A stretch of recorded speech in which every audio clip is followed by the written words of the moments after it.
Hello everyone, mabilis lang to. Manny Villar Jr. is selling 100% ownership of Prime Waters Infrastructure Corporation to Lucio Cos Crystal Clear Holding Corporation.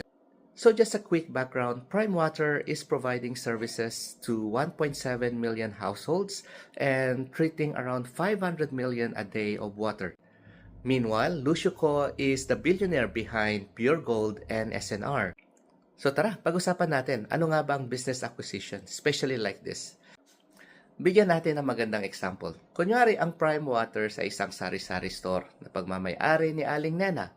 Si Aling Nena gusto niyang ibenta ang kanyang sari-sari store kay Mang Juan.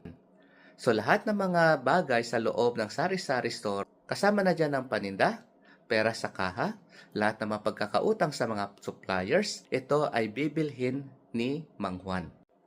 There are 3 steps actually for a business acquisition. Number 1 is identifying the acquisition price. Since kakalabas lang ng news, we don't know yet how much is the acquisition price of the Prime Waters. Pero normally, kasama dito ang buong price for the assets including the liabilities ng Prime Water.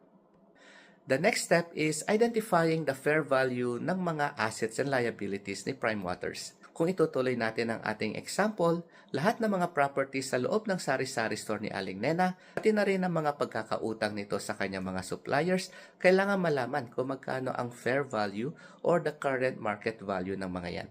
And the last one is determining the goodwill. Goodwill is actually the excess of the acquisition price less the fair value of the assets and liabilities of Prime Water.